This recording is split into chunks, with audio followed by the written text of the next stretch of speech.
এলাকার মানুষ যেভাবে ওইভাবে না।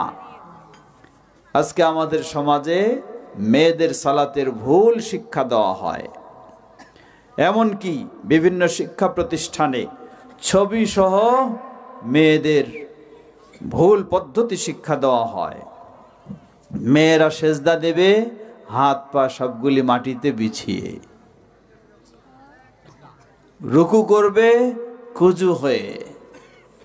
মনে রাখবেন, এইভাবে সালাত আদায় করলে সেই সালাত কখনো সঠিক হবে না। নারী পুরুষের মাঝে সালাতের কোনো পার্থক্য আছে?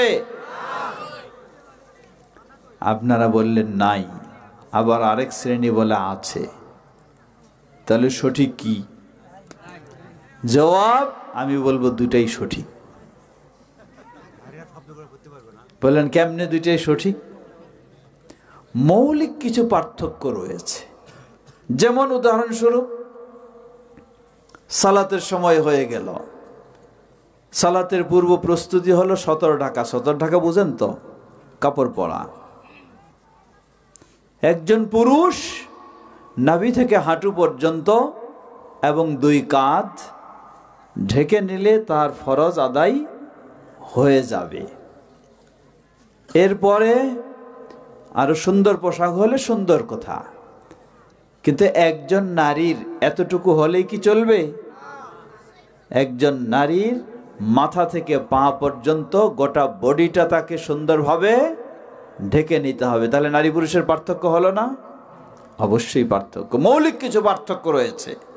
পুরুষের জন্য 5 ওয়াক্ত সালাত মসজিদে গিয়ে আদায় করতে হয়, কিন্তু নারীদের জন্য 5 ওয়াক্ত সালাত মসজিদে যাওয়ার নির্দেশ নয়, অনুমতি রয়েছে।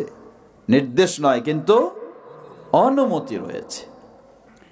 তাই মৌলিক কিছু পার্থক্য রয়েছে, কিন্তু ওঠা বসা, রুকু, সেজদা, হাত বাঁধা, হাত তোলা, এই সব কাজগুলি একজন পুরুষ যেভাবে রাসূল সাল্লাল্লাহু আলাইহি ওয়াসাল্লামের সুন্নাহ অনুযায়ী করবে, একজন নারীও সেভাবেই করবে। সহিহ হাদিসের আলোকে এগুলির মাঝে কোনো পার্থক্য নাই। রাসূল সাল্লাল্লাহু আলাইহি ওয়াসাল্লামের নির্দেশ, সাল্লু কামা রাআইতুমুনি উসাল্লি, তোমরা আমাকে যেভাবে দেখেছো সেভাবে সালাত আদায় করো। একজন পুরুষও সেভাবে করবে, একজন নারীও সেভাবে করবে।